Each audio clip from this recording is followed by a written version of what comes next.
Now, talking about oil, yesterday was a great day for Nigeria because we celebrated the reopening and completion of the first phase of rehabilitation of the Port Harcourt Refinery. We told you about that. Our correspondent, Olu Phillips, is right there and has been feeding us in. The Port Harcourt Refinery Company, that's the PHRC Limited, has a combined capacity of 210,000 barrels per day and has commenced operation. The development comes months after the Minister of State for Petroleum, Senator Heineken Lopobiri, said in August that the Port Harcourt Refinery will commence operation in December. And in March 2021, the Federal Executive Council had approved $1.5 billion for its rehabilitation. Accordingly, data shows that Nigerian government has spent 11.35 trillion naira, that's about $25 billion on that. We get more information from the Minister of State. Today is a very unique day. You could recall that we ought to have held this TECO meeting sometime in the month of November. But for some reason, maybe by providence, I was outside the country, GCO2 was outside the country, EVP was outside the country. Most of us were outside the country, and so we couldn't hold this TECO. We rescheduled, and then something happened again, we were not in the country. And then eventually we resolved that it's better for us to hold today's TECO that will coincide, with the commencement of operations, of the Port Harcourt Refinery. So, distinguished ladies and gentlemen, I'm not going to bore you anymore because, people who have spoken before me have spoken all that I would have said, but just to announce to Nigerians that the fulfillment of our pledge, to bring on stream phase 1 of the Port Harcourt Refinery by the end of 2023, and the subsequent streaming of the phase 2 in 2024, we heartily announce the mechanical completion of flare startup on the 20th of December 2023.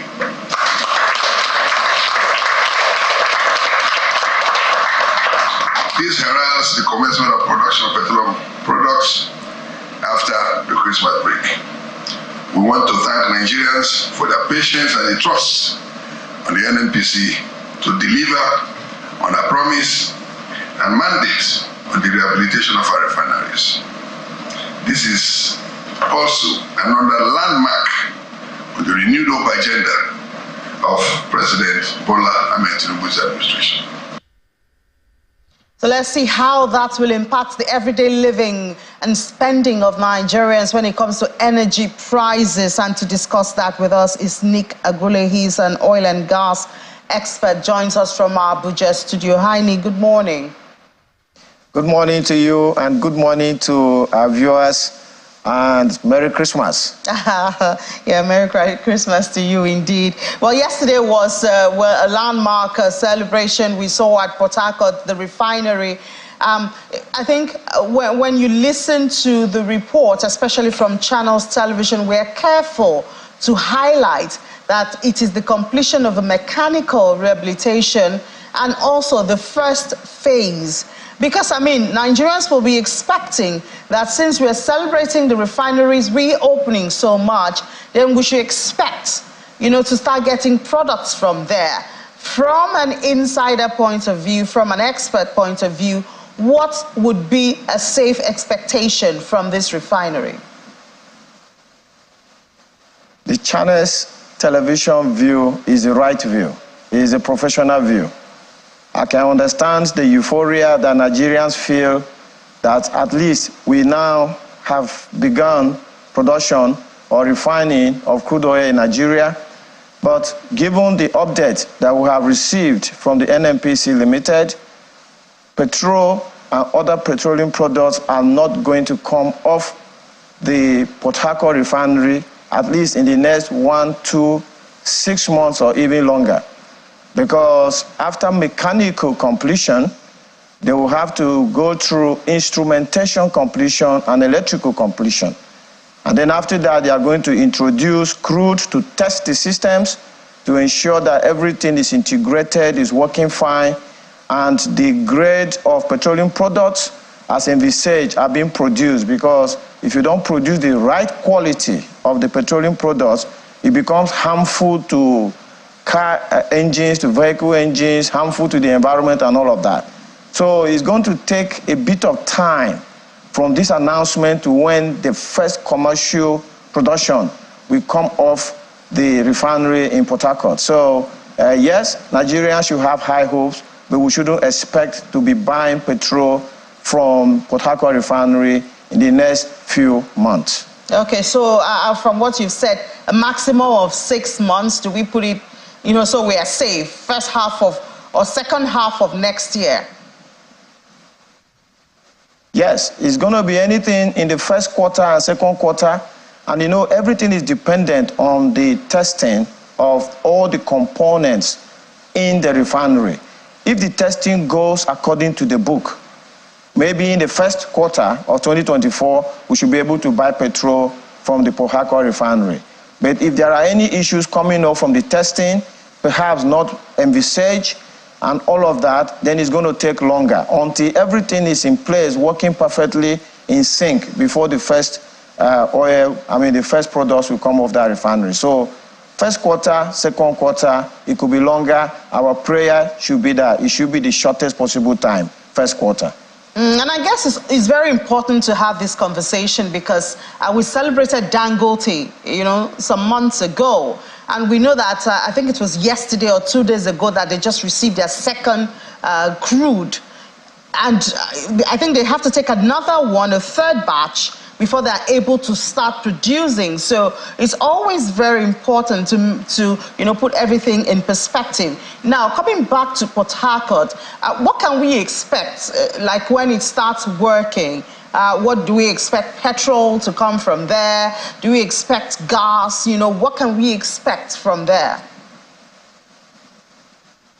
So when we introduce crude oil into a refinery, it also depends on the setup of the refinery. There are refineries that you introduce crude, and about 40% of that crude is going to be PMS, premium motor spirit, which is what we call petrol. And then AGO, automotive gas oil, which is what we call diesel, all the way to LPG, all the way to even the asphalt we used in making our roads. These are products that come off the refineries, and it depends on the configuration. I'm not very 100% about the configuration of the Port Harcourt refinery, but I would also like to tell Nigerians that our optimism, we should manage our optimism, because this Port Harcourt refinery, there are actually 2 refineries in Port Harcourt, and this one that has been rehabilitated is the smallest of them. It's 60,000 barrels per day refinery, and it was constructed even before I was born in 1965. It's an old refinery. The age is said doesn't matter if it was being maintained very well over time, but I don't think it was being maintained like that over time. So it's not a big refinery, and the impact on the overall consumption of petroleum products in Nigeria is not going to be that much. I wish they had rehabilitated the sister refinery that is next door there in Port Harcourt, which is 150,000 barrels per day. So, yeah, we've got a refinery working, one of the NNPC refinery working, but it's the smallest of them. So we will still have to continue importing petroleum products until perhaps maybe the Dangote refinery comes in. So, of course, with 60,000 barrels a day, we cannot expect, as you said, a lot of impacts. Let's just tell ourselves we're still where we were, maybe until something, as you said, Dangote refinery starts giving us products. Exactly, yeah. So we have to manage our expectations accurately. I know the euphoria that has greeted the announcement that the mechanical completion has happened, but it's the smallest of the refineries. I mean, Warri Refinery is 125,000 barrels, which is double this of the old Port Harcourt. Even Kaduna is 110,000 barrels. I know that Kaduna is out of the way because for you to get crude oil to Kaduna, you need the pipelines, which are already not in good shape. But they could have considered the 150,000 Port Harcourt refinery or the 125,000 Warri Refinery, but they have their reasons for considering this 60,000 refinery. The good thing is that if Nigeria is back refining, we know that the journey has started. I guess that's the good news here. At least the journey has started. And just before we let you go, let's talk about this Angola's threats to exit OPEC. How how will it affect us? I think it kind of makes OPEC less powerful, because then you have less members, you control less quota of oil that is being given to the world, so you have less regulatory or deciding authority when it comes to supply and prices. Yes, indeed. Angola's exit from OPEC is a big blow to OPEC. I mean, Brazil recently joined OPEC, bringing in about 3.2 million barrels to OPEC's basket. And Angola is exiting with 1.1 million barrels. So OPEC on its own can say, well, we got 3.2 minus 1.1, we are still good. But politically and strategically, it impacts on OPEC because, the global oil market is watching it and saying, oh, maybe OPEC is about to disintegrate, or there are all sorts of issues in OPEC, and OPEC is not holding together. But you see, countries have different reasons for why they exit OPEC. For instance, the latest exit before Angola was Qatar in 2019. And Qatar exited because they became a gas-producing nation. They produce more gas than oil. So since OPEC is dealing with oil, there was no need for them to take membership. And for me, I believe that is where Nigeria should be heading to, because actually we have more gas. We have much more gas than crude oil. And given that the world accepts that gas is a transition fuel, Nigeria should now really be focusing on gas. And let's even be running our vehicles on gas, be using gas in our industrial complexes, gas at home, and be exporting huge amount of gas. And if we come to that point, perhaps one day Nigeria can also exit OPEC, because we would have become a gas nation. Well, I guess we look forward to that. But with OPEC losing members, and of course that talk about its disintegration, obviously is a threat to everyone. But thank you so much, Mr. Nick Agule, oil and gas expert, for your perspective this morning. Thank you very much, and Merry Christmas once again to all our viewers. Merry Christmas to you too.